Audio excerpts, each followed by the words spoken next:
जी हाँ, तो नमस्ते, प्रणाम दोस्तों। मैं विकी आनंद और आप देख रहे हैं मेरा यूट्यूब चैनल टेक चंपारण। तो चलिए दोस्तों, बात कर लेते हैं खेसारी लाल यादव जी का एक बहुत ही अच्छा सॉन्ग तेरी है पर मेरी है। वो गाना जो है रिलीज होने वाला है। उसका सही डेट क्या है और इस गाने को कौन लिखे हैं ये भी आपको बताने वाला हूँ। सारेगामा हम भोजपुरी पर जो है कल आप टीजर देखे। उसके बाद जो है इसका टीजर स्पीड रिकॉर्ड्स पर भी आ चुका है। आप जाकर वहाँ से पहले देख ले। तो आपको बता दूँ कि ये जो है पानी पानी सॉन्ग, रोमांटिक राजा सॉन्ग के बाद जो है बहुत ही धमाकेदार सॉन्ग जो है रिलीज किया जाएगा। यानी 29 दिसंबर यानी कल के डेट में जो है ये गाना जो है रिलीज आपको स्पीड रिकॉर्ड्स भोजपुरी चैनल पर देखने को मिलेगा।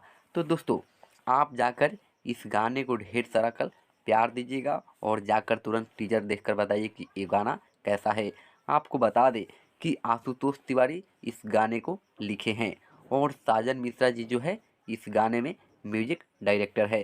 तो इस वीडियो को ज़्यादा से ज़्यादा शेयर कीजिए और अपने दोस्तों के पास भी पहुंचा दीजिए। और ये गाना जो है अगर आप सुन लिए तो आप बताइए ये गाना भी आज वाला कैसा था नए साल के मौके पर। तो चलिए दोस्तों, फिर अगले वीडियो में मिलते हैं।